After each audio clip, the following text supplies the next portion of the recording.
Hello guys, welcome to my channel. तो आज हम डिस्कस करने वाले हैं गिग्स फॉर गिग्स की 23rd ऑफ द मार्च की प्रॉब्लम, जो कि है swap kth notes from the ends.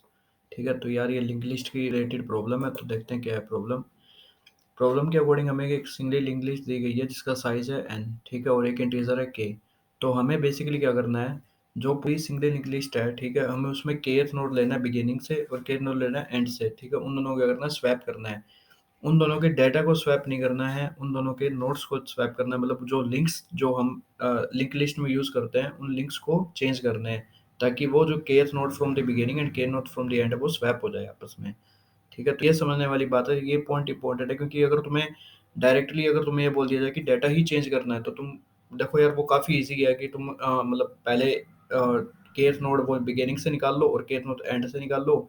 उन दोनों डेटा को थर्ड वेरिएबल की यूज़ करके उनको डेटा को स्वैप कर सकते हो, या और भी बहुत सारी टेक्निक्स होती है कि अगर हमारे पास दो डाटा है, ए और बी, दो वैल्यू है, तो उनके वैल्यूज़ को कैसे स्वैप किया जाए, तो वो काफ़ी ईजी हो सकता है।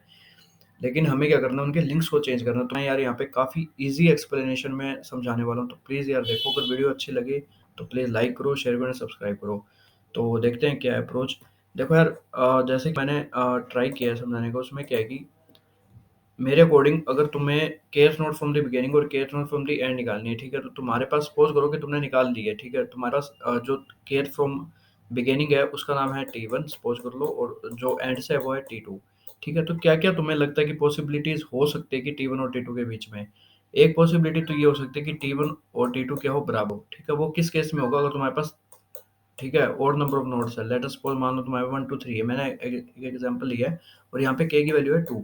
ठीक है, तो बिगिन से भी जो kth नोड है वो ये है, और एंड से भी जो kth नोड है वो ये है, क्योंकि 1 2 और 3 2। ठीक है, तो अब मैं इसको इसी के साथ स्वैप करूंगा तो कोई मतलब नहीं है उस बात का। ठीक है, तो ये करेगा फाइनल रिटर्न हेड कर देगा। ठीक है, तो हमें यहाँ पे स्वैप करने की जरूरत ही नहीं है।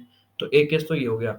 सेकंड केस क्या होता है कि अगर मेरे पास जो नोड है T2 वो हो T1 के नेक्स्ट वाला, जैसे कि मान लो 1 2 3 4, ये एक लिंक लिस्ट है। ठीक है, यहाँ पे जो ये T2 है, ये सपोज कर लो कि T1 के आगे यहाँ पे k की वैल्यू मैंने लेट कर ली 2 है एक बार। ठीक है, तो सेकंड नोड यहाँ से बिगिनिंग से ये होगी और लास्ट से सेकंड नोड ये होगी, तो ये क्या T2 T1 से नेक्स्ट वाला है। तो इसके लिए भी एक डिफरेंट अप्रोच यूज़ हो सकती है। ठीक है, ये स्पेशल केसेस मैं बता रहा हूँ कि T1 और T2 के बीच में क्या-क्या हो सकते हैं। एक केस क्या हो सकता है कि तुमने जो एंड एंड नोड कंसीडर कर लो, मतलब k की वैल्यू 1 कंसीडर कर लो। k की वैल्यू 1 कंसीडर करोगे तो टेम्प 1 यहाँ आ जाएगा, मतलब T1 यहाँ आ जाएगा और T2 यहाँ आ जाएगा। ठीक है, तो ये एक केस हो गया।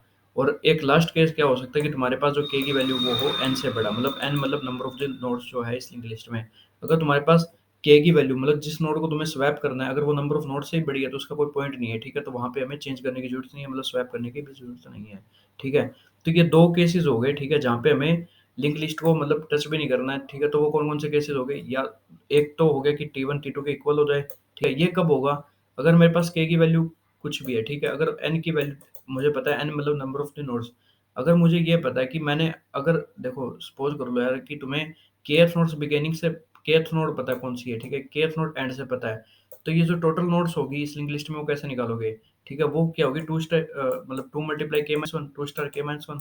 ठीक है, वो कैसे होगी कि तुम्हारे पास अभी तुम्हें पता है कि k node from the beginning और k node from the and बराबर है। ठीक है, तो तुम्हारे पास टोटल नोड कितनी होगी, 2 स्टार k माइनस 1। ठीक है, अगर ये n के बराबर हो गया तो इसका मतलब क्या है कि हमें जो नोड निकालनी है स्वैप करने के लिए वो है kth नोड, और वो क्या है, दोनों केस में इक्वल है। ठीक है, तो उस केस में या फिर k की वैल्यू n से बड़ी हो जाए, तो इन दोनों केसेस में हमें लिंक लिस्ट को टच करने की जरूरत नहीं है, हम सिंपली हेड को रिटर्न कर देंगे। ठीक है, जो कि प्रीवियस हेड है। ठीक है, फिर आता है रेस्ट ऑफ द केसेस कि हमें उनमें क्या करना है। तो देखो मैंने यहाँ पे एक सिंपल एग्जांपल कोशिश किया है। जैसे ये लिंक लिस्ट सपोज कर लो 1 2 3 4 5 6 7 8। अगर k की वैल्यू 1 है, ठीक है, तो यहाँ पे 8, यहाँ 8 और 1 क्या हो जाएगा, स्वैप हो जाएगा आपस में। k की वैल्यू 3 है तो ये 3 और ये वाला 6 स्वैप हो जाएंगे। k की वैल्यू 4 है तो ये 4 और 5, मतलब मैंने तीनों केसेस को डिफाइन करने की कोशिश की है। तो अब देखो कि इन तीनों केसेस में डिफरेंस क्या है। मैंने यार देखो सिंपली सी बात है कि अगर तुम्हारे पास सब कुछ भूल जाओ, अगर तुम्हारे पास एक लिंक लिस्ट दी गई है। ठीक है, सपोज कर लो कि 1 2 3 4 की लिंक लिस्ट दी गई है।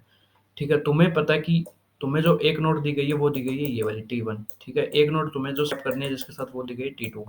ठीक है, तुम्हें लिंक्स इंटरचेंज करने हैं, तो लिंक्स कैसे इंटरचेंज करोगे, तुम्हें जब इसका लिंक पता होना चाहिए। ठीक है, इसके प्रीवियस वाले का लिंक पता होना चाहिए, जो वो कि मैंने सपोज कर लिया, मान लो कि P1। ठीक है, प्रीवियस वन, और इसका मतलब मैंने मान लिया कि N2 है। ठीक है, ये लिंक इस तरह अरेंज्ड है। ठीक है, तो तुम कैसे लिंक को स्वैप करोगे। ठीक, तुम्हें क्या करना है, 3 का नेक्स्ट जो करना है वो करना है 2।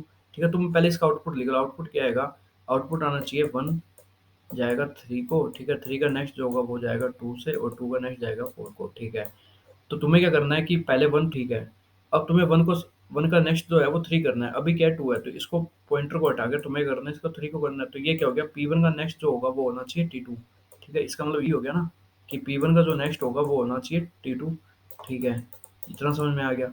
फिर नेक्स्ट क्या है कि 3 का नेक्स्ट जो होगा वो होना चाहिए 2, तो अभी क्या है 3 का नेक्स्ट 4 है, तो इस पॉइंटर को मैंने हटा दिया, इस पॉइंटर को हटाने के बाद इसको ट्रेस करने के लिए मैंने N2 यहाँ पे पहले से अज्यूम कर लिया कि ये N2 है, ठीक है। तो 3 का नेक्स्ट क्या होगा 2 होगा, तो इसको मैंने हटा के ये 2 को मैंने पॉइंट आउट कर दिया, ठीक है, और फिर 2 का नेक्स्ट क्या होगा 4, ठीक है, तो ये 2 का नेक्स्ट हो गया 4। तो ये क्या बन गई, पूरी एक लिंक्ड लिस्ट बन गई है, ठीक है, ये पूरी लिंक्ड लिस्ट डिज़ाइन हो गई है, ये इस तरह से मैंने पॉइंटर को इनको चेंज किया है। ठीक है, सेम फॉर अदर एग्जांपल्स की मान लो मैंने k इक्वल टू 1 है, ठीक है, तुम एक बार पेन पेपर लो और तुम उसमें बना के देखो कि अगर मैंने T1 मेरा यहाँ है, ठीक है, और T2 मेरे यहाँ है, ठीक है, तो तुम इसका एक बार आउटपुट लिखो, जो लिंक लिस्ट बन रही है ये मेरा आउटपुट बन रहा है, तो तुम्हें ये पॉइंटर कैसे मिलेंगे, ये मिलेगा जब तुम्हें T2 का जो नेक्स्ट है, ठीक है, वो क्या कर दोगे, तुम ये वाला पॉइंटर कर दोगे। अगर तुम्हें ये वाला पॉइंट करना है तो तुम्हें ये वाला पॉइंटर भी चाहिएगा, तो तुम इसको कुछ डिफाइन कुछ कुछ मतलब P2 या फिर N2 N1 कुछ तो दोगे, नाम दो इसको, ठीक है। फिर ये पॉइंट इंग्लिश चलता रहेगा 2 3 4 फिर, और 7 का होगा वो 7 का नेक्स्ट किसको करना पड़ेगा, हमें 1 को करना पड़ेगा, तो 1 तो हमें पता है कि 81 है, और इस पॉइंटर को हटा के हमें ये करना पड़ेगा। तो बेसिकली यार काफ़ी थोड़ा कंफ्यूजिंग लग रहा होगा, लेकिन है नहीं कुछ भी।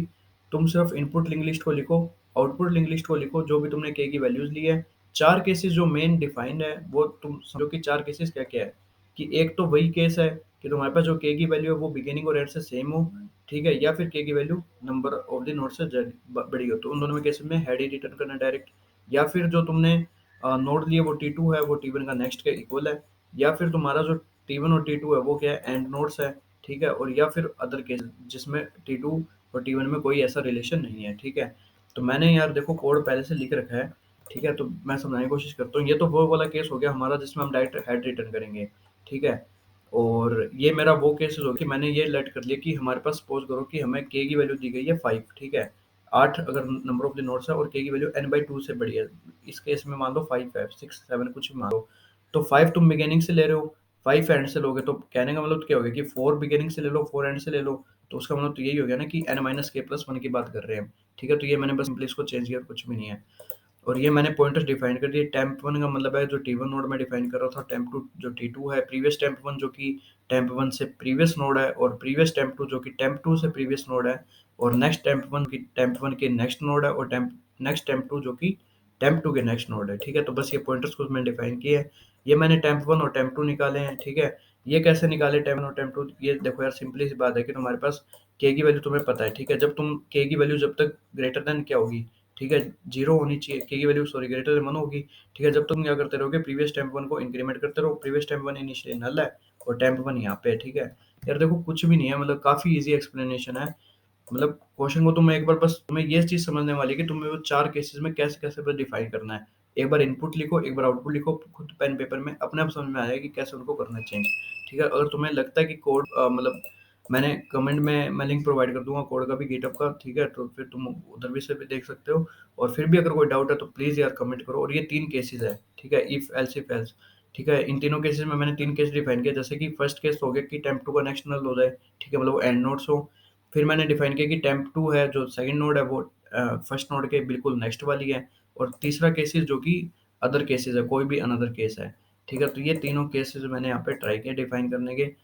तो प्लीज़ मैं बोलूँगा कोई भी डाउट हो तो यार प्लीज़ कमेंट करो, और टेलीग्राम चैनल को ज्वाइन करो यार, वहाँ पे मतलब कोई भी डाउट हो तो प्लीज़ मतलब देखने के लिए कि कैसे हो रहा है, क्या हो रहा है, डिस्कशन करने के लिए बिल्कुल, ठीक है। तो यार अगर वीडियो अच्छी लगी तो प्लीज़ लाइक करो यार। Thank you, thanks for watching.